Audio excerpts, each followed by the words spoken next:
ਦਰਸ਼ਕੋ break ਤੋਂ ਬਾਅਦ ਤੁਹਾਡਾ ਸਵਾਗਤ ਹੈ ਜੀ। ਡਾਕਟਰ ਸਾਹਿਬ ਹੁਣ ਸਾਡੇ ਦਰਸ਼ਕਾਂ ਨੂੰ ਦੱਸੋ ਅੱਜ ਦਾ ਕੋਈ ਸਿਆਸੀ ਮੁੱਦਾ। ਅੱਜ ਦੇ ਸਿਆਸੀ ਮੁੱਦੇ ਲਈ ਕੁਦਰਤੀ ਇੱਕ ਸਟੇਟਮੈਂਟ, ਕਿਉਂਕਿ ਅੱਜ ਕੱਲ ਅਸੀਂ ਕੱਲ ਵੀ ਜ਼ਿਕਰ ਕੀਤਾ ਸੀ ਕਿ ਜਿਹੜੇ ਡੀਕਲਾਸੀਫਾਈਡ ਡਾਕੂਮੈਂਟ CIA ਨੇ ਕੀਤੇ ਨੇ ਉਹਨਾਂ 'ਚ ਕੱਲ ਦੀ ਵਿਚਾਰ ਚਰਚਾ ਸੀ ਕਿ ਕਿਵੇਂ ਇੰਦਰਾ ਗਾਂਧੀ ਪਾਕਿਸਤਾਨ ਦੇ ਨਿਊਕ ਸਾਈਟਸ ਦੇ ਉੱਤੇ 1981 'ਚ ਸਟ੍ਰਾਈਕ ਕਰਨ ਦੀ ਪਲਾਨ ਕਰ ਰਹੀ ਸੀ ਔਰ ਬਾਅਦ ਦੇ ਵਿੱਚ ਵੱਖਰੀ ਗੱਲ ਹੈ ਕਿ ਫਿਰ ਸਿੱਖ ਨੇਸ਼ਨ ਨੂੰ ਟਾਰਗੇਟ ਕੀਤਾ। ਪਰ ਅੱਜ ਵੀ ਇੱਕ ਬੜਾ ਦਿਲਚਸਪ ਇੰਕਸ਼ਾਫ ਜਿਹੜਾ ਉਹਨਾਂ ਡਾਕੂਮੈਂਟਸ ਰਾਹੀਂ ਹੋਇਆ ਹੈ ਔਰ ਇਹ ਇਸ ਲਈ ਵੀ ਇੰਪੋਰਟੈਂਟ ਹੈ ਕਿ ਬਹੁਤ ਵਾਰ ਅਸੀਂ ਜਦੋਂ ਇੱਕ ਵਹਿਣ 'ਚ ਬਹਿੰਦੇ ਹਾਂ ਤੇ ਅਸੀਂ ਪਾਸਟ ਸਾਡੇ ਤੇ ਕਾਫੀ ਹਾਵੀ ਹੁੰਦਾ ਹੈ, ਹਿਸਟਰੀ ਵੀ ਜੋ ਕੁਝ ਕਰੰਟ 'ਚ ਵੀ ਹੋਇਆ ਹੁੰਦਾ ਹੈ, ਤੇ ਅਸੀਂ ਲੌਂਗ ਟਰਮ ਕੋਈ ਉਸ ਦੇ ਨਤੀਜੇ ਦੇਖਣ ਦੀ ਥਾਂ ਉਸ ਵਹਿਣ ਦੇ ਵਿੱਚ ਬਹਿ ਕੇ ਹੀ ਬਹੁਤ ਸਾਰੇ ਫੈਸਲੇ ਕਰਦੇ ਹਾਂ। ਜੀ ਸਾਡੀ ਇੱਕ ਬਹੁਤ ਚੰਗੀ ਭੈਣ ਜਿਹੜੇ ਅਕਸਰ ਸਾਨੂੰ ਲਿਖਦੇ ਨੇ, ਉਹਨਾਂ ਦੀਆਂ ਹੁਣ 3-4 ਈਮੇਲ ਜਿਹੜੀਆਂ ਨੇ ਉਹ ਪੈਂਡਿੰਗ ਨੇ। ਉਹਨਾਂ ਦੀ ਅੱਜ ਇੱਕ ਬੜੀ ਗੁੱਸੇ ਵਾਲੀ ਈਮੇਲ ਆਈ, ਹੈ ਤਾਂ ਲੰਬੀ ਚੌੜੀ। ਉਹਨਾਂ ਨੇ ਕਿਹਾ ਮੈਨੂੰ ਪਤਾ ਹੈ ਤੁਸੀਂ ਪੜ੍ਹੋਗੇ ਨਹੀਂ, ਮੈਂ ਚਾਹੁੰਦੀ ਵੀ ਨਹੀਂ ਤੁਸੀਂ ਪੜ੍ਹੋ, ਪਰ ਮੈਂ ਆਪਣਾ ਗੁੱਸਾ ਤੁਹਾਡੇ ਤੇ ਜ਼ਰੂਰ ਜਿਹੜਾ ਉਹ ਕੱਢਣਾ ਚਾਹੁੰਦੀ ਹਾਂ। ਔਰ ਉਹਨਾਂ ਨੂੰ ਇਹ ਸ਼ਿਕਵਾ ਜਾਂ ਇਹ ਗਿਲਾ ਹੈ ਕਿ ਵੀ ਅਸੀਂ ਮੁਸਲਮਾਨਾਂ ਦਾ ਪੱਖ ਜ਼ਿਆਦਾ ਪੂਰਦੇ ਹਾਂ, ਪਾਕਿਸਤਾਨ ਦੇ ਹੱਕ 'ਚ ਗੱਲ ਕਰਦੇ ਹਾਂ। ਤੇ ਉਹਨਾਂ ਨੂੰ ਜਿਹੜੀ ਗੱਲ ਨੇ ਪ੍ਰਵੋਕ ਕੀਤਾ ਕਿ ਜੀ ਤੁਸੀਂ ਜਿਹੜਾ ਔਰੰਗਜ਼ੇਬ ਰੋਡ ਦਾ ਨਾਂ ਬਦਲਿਆ ਉਸ ਬਾਰੇ ਤੁਸੀਂ ਜਿਹੜਾ ਉਹ ਪ੍ਰੋ ਲਾਈਨ ਲਈ, ਹਾਲਾਂਕਿ ਜੇ ਅਪਲੋਡ ਹੋਇਆ ਜੇ ਉਹ ਹੋਰ ਧਿਆਨ ਨਾਲ ਸੁਣਨਗੇ ਤਾਂ ਫਿਰ ਇਸ ਗੱਲ ਦੀ ਜ਼ਰੂਰ ਸਮਝ ਹੋਏ, ਮਤਲਬ ਇਸ ਗੱਲ ਨੂੰ ਉਹ ਜ਼ਰੂਰ ਸਮਝ ਪਾਣਗੇ ਕਿ ਅਸੀਂ ਕੰਟੈਕਸਟ ਕਿਸ ਦੇ ਵਿੱਚ ਗੱਲ ਕਰ ਰਹੇ। ਔਰ ਇਸੇ ਤਰ੍ਹਾਂ ਮੈਂ ਸਮਝਦਾ ਹਾਂ ਵੀ ਕਈ ਵਾਰ ਅਸੀਂ ਬੀਤੇ ਦੇ ਜਿਹੜੇ ਪਾਰਟ ਨੇ, ਦੇਖੋ ਜ਼ੁਲਮ ਤਾਂ ਜ਼ੁਲਮ ਹੈ, ਉਹ ਕੋਈ ਵੀ ਕਰਦਾ। ਉਹ ਮੁਗਲਾਂ ਨੇ ਕੀਤਾ, ਅਫਗਾਨਾਂ ਨੇ ਕੀਤਾ, ਅੰਗਰੇਜ਼ਾਂ ਨੇ ਕੀਤਾ, ਅੱਜ ਦੇ ਹਿੰਦੂ ਤੋਂ ਵੀ ਹਾਕਮ ਕਰ ਰਹੇ ਨੇ। ਜਿਹੜਾ ਸਿੱਖ 2 ਵੇਲੇ ਦੀ ਅਰਦਾਸ ਪੜ੍ਹਦਾ ਹੈ, ਕਰਦਾ ਹੈ, ਸੁਣਦਾ ਹੈ, ਉਹ ਉਹਨਾਂ ਸਾਰੇ ਵਾਕਿਆਤ ਨੂੰ ਕਿ ਭਾਈ ਕਿਵੇਂ ਸਿੱਖੀ ਸਿਦਕ ਕਾਇਮ ਰੱਖਣਾ, ਔਰ ਉਹਨਾਂ ਦੇ ਵਿੱਚ ਕੋਈ ਨਾਂ ਨਹੀਂ ਨੇ ਕਿ ਜ਼ੁਲਮ ਕਰਨ ਵਾਲੇ ਕੌਣ ਨੇ, ਸਹਿਣ ਵਾਲੇ ਕੌਣ ਨੇ, ਉਹਨਾਂ ਦੇ ਨਾਂ ਵੀ ਨਹੀਂ ਨੇ। ਇਹ ਸਾਡੀ ਕਲੈਕਟਿਵ ਹਿਸਟਰੀ ਹੈ, ਕਲੈਕਟਿਵ ਸਾਡਾ ਐਕਸਪੀਰੀਅੰਸ ਹੈ, ਕਲੈਕਟਿਵ ਸਾਡੀ ਹੋਣੀ ਹੈ, ਜਿਹਨੂੰ ਅਸੀਂ 2 ਵੇਲੇ ਰਿਮਾਈਂਡ ਕਰਕੇ ਫਿਰ ਅਸੀਂ ਕਹਿੰਦੇ ਹਾਂ ਕਿ ਭਾਈ ਤਿੰਨਾਂ ਦੀ ਕਮਾਈ ਦਾ ਧਿਆਨ ਧਰ ਕੇ ਖਾਲਸਾ ਜੀ ਬੋਲੋ ਜੀ ਵਾਹਿਗੁਰੂ। ਹੁਣ ਕੁਝ ਚੀਜ਼ਾਂ ਜਿਹੜੀਆਂ ਨੇ ਇਸ ਕੰਟੈਕਸਟ ਮੈਂ ਇਸ ਗੱਲ ਕਰਨ ਤੋਂ ਪਹਿਲਾਂ, ਜਿਵੇਂ ਸਰ ਕਪੂਰ ਸਿੰਘ ਹੋਰਾਂ ਨੇ ਸਾਚੀ ਸਾਖੀ ਦੇ ਹਵਾਲੇ ਨਾਲ ਲਿਖਿਆ, ਉਹਨਾਂ ਨੇ ਕਿਹਾ ਕਿ ਜੀ ਸਿੱਖ ਸਟੂਡੈਂਟ ਫੈਡਰੇਸ਼ਨ ਜਿਹੜੀ 1994 'ਚ ਬਣੀ ਸੀ, ਉਹਨਾਂ ਨੇ ਮਾਸਟਰ ਤਾਰਾ ਸਿੰਘ ਦੀ ਇੱਕ ਮੀਟਿੰਗ ਕਾਇਦੇ ਆਜ਼ਮ ਮੁਹੰਮਦ ਅਲੀ ਜਿਨ੍ਹਾਂ ਦੇ ਨਾਲ ਰੱਖੀ, ਜਿੱਥੇ ਮਿਲਣਾ ਸੀ ਮਾਸਟਰ ਤਾਰਾ ਸਿੰਘ ਪਹਿਲਾਂ ਆ ਗਏ, ਉਹਦੇ 'ਚ ਅੱਧਾ ਘੰਟਾ। ਜਦੋਂ ਹੀ ਉਹਨਾਂ ਦੇ ਆਉਣ ਦਾ ਟਾਈਮ ਹੋਇਆ ਕਾਇਦੇ ਆਜ਼ਮ ਦੇ, ਮਾਸਟਰ ਤਾਰਾ ਸਿੰਘ ਉੱਠ ਕੇ ਚਲੇ ਗਏ, ਪਿਛਲੇ ਦਰਵਾਜ਼ਿਓਂ ਚਲੇ ਗਏ ਜੀ। ਔਰ ਉਹ ਕਹਿੰਦੇ ਨੇ ਕਪੂਰ ਸਿੰਘ ਵੀ ਜਦੋਂ ਮੈਂ ਉਹਨਾਂ ਨੂੰ ਕਨਫਰੰਟ ਕੀਤਾ ਬਾਅਦ ਦੇ ਵਿੱਚ ਕਿ ਤੁਸੀਂ ਕੀ ਕੀਤਾ, ਤਾਂ ਉਹਨਾਂ ਨੇ ਕਿਹਾ ਜੀ ਕਿ ਵੀ ਮੈਂ ਸਾਹਿਬਜ਼ਾਦਿਆਂ ਦੇ ਕਾਤਲਾਂ ਨਾਲ ਕਿਵੇਂ ਗੱਲਬਾਤ ਕਰ ਸਕਦਾ। ਤੇ ਜਿਹੜਾ ਸਰ ਸਾਹਿਬ ਨੇ ਜਵਾਬ ਦਿੱਤਾ, ਮੈਂ ਸਮਝਦਾ ਹਾਂ ਵੀ ਜੇ ਅਸੀਂ ਕੋਈ ਸਟੇਟਸਮੈਨਸ਼ਿਪ ਦੀ ਗੱਲ ਕਰੀਏ ਤੇ ਫਿਰ ਇਹ ਇੱਕ ਬੜਾ ਢੁਕਵਾਂ ਜਵਾਬ ਸੀ। ਉਹਨਾਂ ਨੇ ਕਿਹਾ ਜੀ ਜਿਨ੍ਹਾਂ ਦੇ ਸਾਹਿਬਜ਼ਾਦੇ ਕਤਲ ਕੀਤੇ ਗਏ ਉਹਨਾਂ ਨੇ ਤਾਂ ਉਹਦੇ ਨਾਲ ਡਾਇਲੌਗ ਕੀਤਾ, ਡਾਇਲੌਗ ਦੀ ਕੋਸ਼ਿਸ਼ ਕੀਤੀ। ਜ਼ਫਰਨਾਮਾ ਉਹ ਡਾਇਲੌਗ ਹੈ, ਭਾਵੇਂ ਉਹਨੂੰ ਉਹਦੀ ਔਕਾਤ ਵੀ ਦਿਖਾਈ, ਉਹਦਾ ਜ਼ੁਲਮੀ ਚਿਹਰਾ ਵੀ ਦਿਖਾਇਆ, ਪਰ ਨੈਗੋਸ਼ੀਏਸ਼ਨ ਦੀ ਗੱਲ ਕੀਤੀ। ਫਿਰ ਬਹਾਦਰ ਸ਼ਾਹ ਨੂੰ ਤਖਤ ਤੇ ਵੀ ਬਿਠਾਇਆ, ਬਹਾਦਰ ਸ਼ਾਹ ਨਾਲ ਵੀ ਜਿਹੜੀ ਹੈ ਡੀਲ ਕੀਤੀ। ਇਹ ਵੱਖਰੀ ਗੱਲ ਹੈ ਜੋ ਨਹੀਂ ਮੰਨਿਆ ਫਿਰ ਬੰਦਾ ਸਿੰਘ ਬਹਾਦਰ ਨੂੰ ਵੀ ਭੇਜਿਆ। ਔਰ ਈਵਨ 18ਵੀਂ ਸਦੀ 'ਚ ਜਦੋਂ ਅਸੀਂ ਜ਼ੁਲਮਾਂ ਦੀ ਉਸ ਦੌਰ ਦੀ ਦਾਸਤਾਨ ਵੀ ਦੇਖਦੇ ਹਾਂ ਤੇ ਇੱਕ ਸਟੇਜ ਐਸੀ ਵੀ ਆਈ ਜਦੋਂ ਸਿੱਖਾਂ ਨੇ ਦੇਖਿਆ ਵੀ ਮੁਗਲ ਔਰ ਅਫਗਾਨ ਦੋਨੋਂ ਹੀ ਸਾਡੀ ਨਸਲਕੁਸ਼ੀ ਦੇ ਉੱਤੇ ਤੁਲੇ ਹੋਏ ਨੇ, ਦੁਸ਼ਮਣ ਨੇ।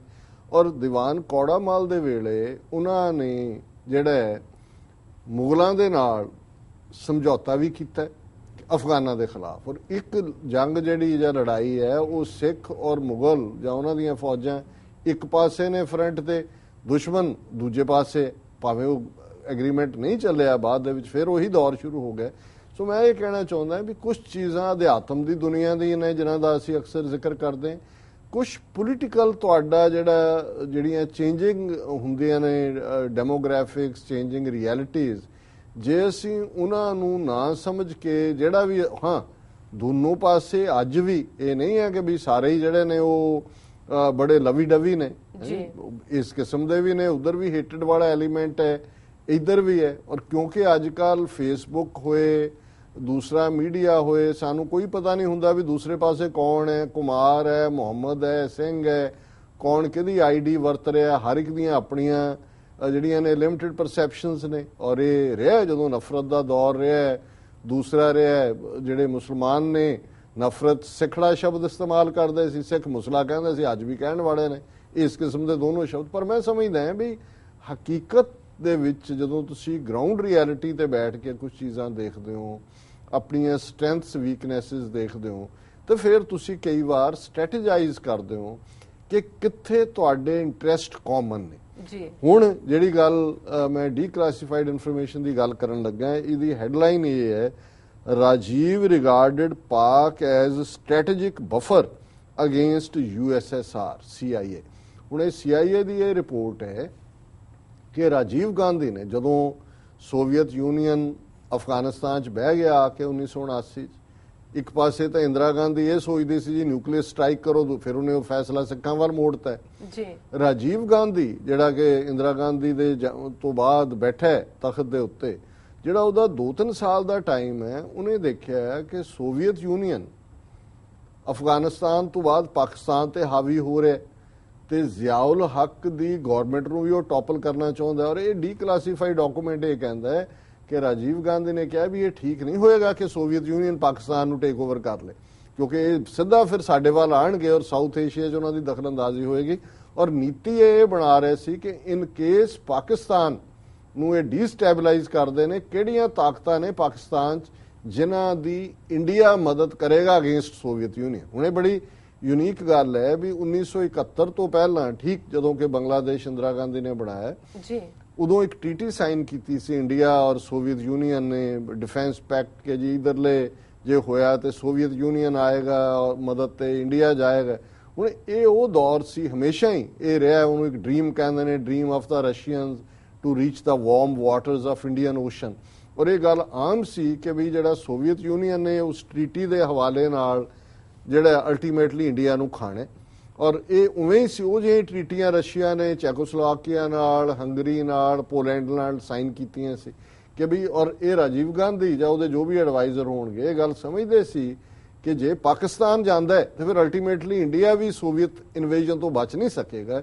ਔਰ ਉਹ ਪਾਕਿਸਤਾਨ ਦੀ ਮਦਦ ਕਰਨ ਲਈ ਤਿਆਰ ਸੀ। ਔਰ ਉਹਦਾ ਜਿਹੜਾ ਬੜਾ ਸਪਸ਼ਟ ਪਾਰਟ ਹੈ, prime minister Rajiv Gandhi wood like both the USSR and the United States to end their involvement in South Asia, noted the 31-page CIA document titled The Soviet Presence in Afghanistan, Implications for the Regional Powers and the US। ਉਹਨੇ ਕਿਹਾ ਜੀ ਇਹ America ਹੋਏ, Soviet union ਹੋਏ, ਇਹ south Asia 'ਚ ਨਹੀਂ ਆਣੇ ਚਾਹੀਦੇ। ਔਰ new Delhi regards Pakistan as a strategic buffer. ਇਹ ਹੁਣ ਰਿਪੋਰਟ ਹੈ CIA ਕਿ ਇਹ ਦਿੱਲੀ ਇੰਡੀਆ ਸਮਝਦਾ ਹੈ ਵੀ ਪਾਕਿਸਤਾਨ ਇੱਕ ਬਫਰ ਹੈ ਬਿਟਵੀਨ ਸੋਵੀਅਤ, ਕੋਈ ਸੋਵੀਅਤ ਯੂਨੀਅਨ ਅਫਗਾਨਿਸਤਾਨ 'ਚ ਬਹਿ ਗਿਆ, ਅਫਗਾਨਿਸਤਾਨ ਦਾ ਬਾਰਡਰ ਪਾਕਿਸਤਾਨ ਨਾਲ ਲੱਗਦਾ, ਕਿ ਵੀ ਇਹ ਬਫਰ ਹੈ ਸਾਡੇ ਤੇ, ਜੇ ਪਾਕਿਸਤਾਨ ਚਲਾ ਗਿਆ ਤੇ ਫਿਰ ਸਾਡੀ ਵਾਰੀ ਆਏਗੀ। ਹੁਣ ਇਹ ਜਿਹੜਾ prime minister New Delhi regards Pakistan as a strategic buffer against the USSR and would oppose Moscow's effort to dominate Pakistan। कि भी ये ले लैंड पाकिस्तान ਨੂੰ ਇਹ ਠੀਕ ਨਹੀਂ ਹੈ। New Delhi and Moscow would find themselves supporting rival factions within Pakistan। ਉਹਨੇ ਕਿਹਾ ਜੀ ਜੇ ਇਵੇਂ ਹੋਇਆ ਤੇ ਅਸੀਂ ਸੋਵੀਅਤ ਯੂਨੀਅਨ ਦਾ ਵਿਰੋਧ ਕਰਨ ਵਾਲੇ ਜਿਹੜੇ ਪਾਕਿਸਤਾਨੀ ਗਰੁੱਪ ਨੇ ਉਹਨਾਂ ਨੂੰ ਅਸੀਂ ਮਦਦ ਕਰਾਂਗੇ। The Indians would seek to significantly reduce their dependence on Moscow and reorder their strategic relationship with USSR, the United States and China if they perceived Soviet ambitions as extending beyond Afghanistan towards the subcontinent। ਹੁਣ ਉਹਦੇ 'ਚ ਇਸੇ ਡੀਕਲਾਸੀਫਾਈਡ document 'ਚ ਲੰਬੀ ਚੌੜੀ story ਹੈ। ਉਹਨਾਂ ਨੇ ਕਿਹਾ ਕਿ ਜੀ ਇਹੀ ਕਾਰਨ ਸੀ ਕਿ ਪਾਕਿਸਤਾਨ ਨੂੰ ਟੁੱਟਦਾ ਨਹੀਂ ਸੀ ਇੰਡੀਆ ਦੇਖਣਾ ਚਾਹੁੰਦਾ ਵੀ ਉਹਨਾਂ ਦਾ ਆਪਣਾ ਭਵਿੱਖ ਖਤਰੇ 'ਚ ਹੈ, ਕਿ ਵੀ ਜਦੋਂ ਸਾਈਡ ਲਾਈਨਸ ਦੇ ਉੱਤੇ 6 months later when Gandhi was planning to meet General Zia on the sidelines of the UN General Assembly meeting in New York, the CIA analyzed that then Indian Prime Minister, despite his strong public views on Pakistan nuclear weapons program, was unlikely to push him hard on it। ਇਹ ਹੈ diplomacy ਕਿ ਵੀ ਇੱਕ ਪਾਸੇ ਮਾਂ ਜਿਹੜੀ ਆ ਉਹ nuclear sites ਤੇ ਅਟੈਕ ਕਰਨਾ ਚਾਹੁੰਦੀ ਸੀ, ਇਹਦੇ ਵੀ ਵਿਊ ਸੀ, ਲੇਕਿਨ ਕਿਉਂਕਿ ਇੱਕ ਨਵਾਂ ਦੁਸ਼ਮਣ ਆ ਗਿਆ, ਪ੍ਰਾਇੋਰਟੀਜ਼ ਚੇਂਜ ਹੋ ਗਈਆਂ, ਇਹ ਜ਼ਿਆਉਲ ਹੱਕ ਦੇ ਹੱਕ 'ਚ ਭੁਗਤਣ ਲਈ ਤਿਆਰ ਹੋ ਗਏ। ਸੋ ਮੈਂ ਆਪਣੇ ਪਿਆਰੇ ਭੈਣ ਜੀ ਨੂੰ ਇਹ ਜ਼ਰੂਰ ਬੇਨਤੀ ਕਰਾਂਗਾ, ਮੈਂ ਉਹਨਾਂ ਦੀਆਂ ਭਾਵਨਾਵਾਂ ਸਮਝਦਾ ਹਾਂ, ਉਹ ਯੰਗ ਨੇ, ਉਹਨਾਂ ਨੇ ਕਿਹਾ ਕਿ ਜੀ ਉਹ ਭਾਵਨਾ ਬਸ ਹੁਣ ਰੁਕ ਨਹੀਂ ਰਹੇ, ਉਹਨਾਂ ਨੂੰ ਟਾਈਪ ਕਰਦੇ ਆ ਵੀ ਜਿਹੜੀ ਹੈ ਉਹ ਹਰਟ ਕਰ ਰਿਹਾ ਸੀ। ਸੋ ਮੈਂ ਸਮਝਦਾ ਵੀ ਅਸੀਂ ਹਮੇਸ਼ਾ ਆਪਣੇ ਜਿੱਥੇ ਸਿਧਾਂਤਕ ਪਹਿਲੇ ਨੂੰ ਜ਼ਾਲਮ ਹੈ, ਉਹ ਕੋਈ ਵੀ ਹੈ, ਲੇਕਿਨ ਇਸ ਦੇ ਨਾਲ ਅੱਜ ਜਿਹੜੀਆਂ ਗਰਾਊਂਡ ਹਕੀਕਤਾਂ ਨੇ ਖਾਲਿਸਤਾਨ ਦੇ ਹਵਾਲੇ ਨਾਲ, ਇਸ ਪਾਸਿਓਂ ਸਾਡਾ ਬਾਰਡਰ ਵਾਘਾ ਹੋਏ, ਹੁਸੈਨੀ ਵਾਲਾ ਹੋਏ, ਇਹ ਡਰਾ ਹੋਇਆ ਹੈ, ਪੱਕਾ ਬਾਰਡਰ ਹੈ ਜਿਹਨੂੰ ਅਸੀਂ ਤਸਲੀਮ ਕਰਦੇ ਹਾਂ। ਦੂਜੇ ਪਾਸੇ ਸਾਡਾ ਐਨਮੀ ਜਿਹਨੇ ਕਿ ਸਾਡਾ ਅਜੋਕੇ ਦੌਰ 'ਚ ਹਰਮੰਦਰ ਸਾਹਿਬ ਢਾਇਆ, ਅਕਾਲ ਤਖਤ ਢਾਇਆ, ਹਰਮੰਦਰ ਸਾਹਿਬ ਤੇ 330 ਤੋਂ ਜ਼ਿਆਦਾ ਗੋਲੀਆਂ ਦੇ ਨਿਸ਼ਾਨ, ਸਾਡੀ ਹਿਸਟਰੀ, ਸਾਡੀ ਨਸਲਕੁਸ਼ੀ। ਸੋ ਅਲਟੀਮੇਟਲੀ ਜੇ ਅਸੀਂ ਆਪਣਾ ਨੇਸ਼ਨ ਖਾਲਿਸਤਾਨ ਬਣਾਣਾ, ਦਰਿਆਏ ਜਮਨਾ ਤੋਂ ਵਾਘਾ ਤੱਕ ਜਿਹੜਾ ਸਾਡਾ ਹੋਮਲੈਂਡ ਹੈ, ਤੇ ਫਿਰ ਸਾਨੂੰ ਕੁਝ ਚੀਜ਼ਾਂ ਦੇਖਣੀਆਂ ਪੈਣਗੀਆਂ ਕਿ ਗਰਾਊਂਡ ਰਿਐਲਿਟੀਜ਼ ਨਾਲ ਅਸੀਂ ਕਿਵੇਂ ਡੀਲ ਕਰਨਾ। ਜੇ ਉਦੋਂ ਵੀ ਅਸੀਂ ਐਮੋਸ਼ਨਲ ਜਾਂ ਸਾਈਕੋ ਹਿਸਟਰੀ ਜਾਂ ਹਿਸਟਰੀ ਦੀ ਜਿਹੜੀ ਹੈ ਅਨਪਲੇਜ਼ੈਂਟਨੈਸ ਦੇ ਵਿੱਚ ਹੀ ਜਿਉਣਾ ਚਾਹਾਂਗੇ, ਫਿਰ ਠੀਕ ਹੈ, ਆਪਣੇ ਆਪ ਨੂੰ ਤਾਂ ਅਸੀਂ ਤਸੱਲੀ ਦੇ ਸਕਾਂਗੇ ਕਿ ਜੇ ਅਸੀਂ ਐਨ ਟਰੂਥ ਬਿਆਨ ਕਰ ਰਹੇ ਹਾਂ, ਪਰ ਮੈਂ ਸਮਝਦਾ ਹਾਂ ਵੀ ਉਹਦੇ ਚੋਂ ਫਿਰ ਹਾਸਲ ਕੁਝ ਨਹੀਂ ਹੁੰਦਾ। ਤੇ ਸਾਡੇ ਮਿੱਤਰ ਨੇ ਮਿਸ਼ੀਗਨ ਭਾਈ ਗੁਰਦੇਵ ਸਿੰਘ, ਉਹ ਕਹਿੰਦੇ ਨੇ ਭਾਈ ਇਹ ਨੀਤੀ ਵੀ ਨਾ ਰੱਖੀਏ ਕਿ ਭਾਈ ਅਸੀਂ ਬਸ ਲੜਨਾ ਮਰਨਾ ਤੇ ਹਾਸਲ ਕੁਝ ਨਾ ਕਰਨਾ, ਇਹ ਚੋਂ ਵੀ ਨਿਕਲੀ ਹੈ ਕਿ ਵੀ ਸਾਡਾ ਕੰਮ ਸਿਰਫ ਲੜਨਾ ਮਰਨਾ ਹੈ, ਅਸੀਂ ਹਾਸਲ ਨਹੀਂ ਕਰਨਾ।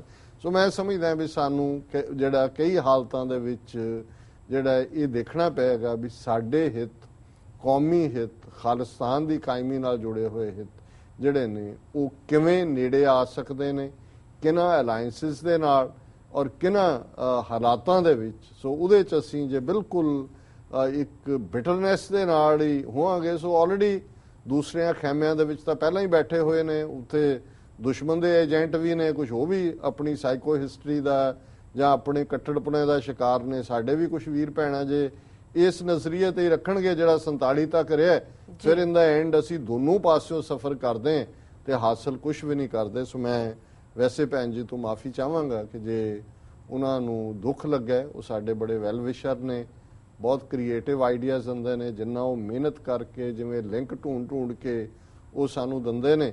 ਜੇ ਅਸੀਂ 2 ਰਿਸਰਚ ਸਕਾਲਰ ਫੁੱਲ ਟਾਈਮ ਵੀ ਰੱਖੇ ਹੋਣ ਤੇ ਉਹ ਇੰਨੀ ਮਿਹਨਤ ਨਾ ਕਰਨ। ਸੋ ਅਸੀਂ ਚਾਹਾਂਗੇ ਕਿ ਉਹ ਜ਼ਰੂਰ, ਉਹਨਾਂ ਨੇ ਆਪਣੀਆਂ ਭਾਵਨਾਵਾਂ ਇਮਾਨਦਾਰੀ ਨਾਲ ਪ੍ਰਗਟ ਕੀਤੀਆਂ। ਇਹ ਵੀ ਇੱਕ ਮਾਣ ਵਾਲੀ ਗੱਲ ਹੁੰਦੀ ਹੈ ਜਦੋਂ ਤੁਹਾਡੇ ਐਡਮਾਇਰਰ ਵੀ ਜਿਹੜੇ ਨੇ ਉਹ ਤੁਹਾਨੂੰ ਕ੍ਰਿਟਿਸਾਈਜ਼ ਕਰਦੇ ਨੇ। ਸੋ ਸਾਨੂੰ ਵੀ ਉਹਦੇ ਤੋਂ ਸਿੱਖਣ ਨੂੰ ਵੀ ਮਿਲਦਾ ਤੇ ਉਹਨਾਂ ਦਾ ਜਿਹੜਾ ਉਹ ਅਸੀਂ ਸ਼ੁਕਰੀਆ ਵੀ ਅਦਾ ਕਰਦੇ ਹਾਂ। ਸਮਝ ਲਓ ਉਹਨਾਂ ਦੀ ਈਮੇਲ ਅਸੀਂ ਪੜ੍ਹ ਲਈ ਹੈ ਜੀ। ਡਾਕਟਰ ਸਾਹਿਬ ਨਾਲ ਨੇ ਬ੍ਰੇਕ ਵਿਊਅਰਸ, ਤੁਸੀਂ ਇਸ ਤਰ੍ਹਾਂ ਬਣੇ ਰਹੋ, ਮਿਲਦੇ ਹਾਂ ਆਫਟਰ ਦਿਸ ਸ਼ਾਰਟ ਬ੍ਰੇਕ।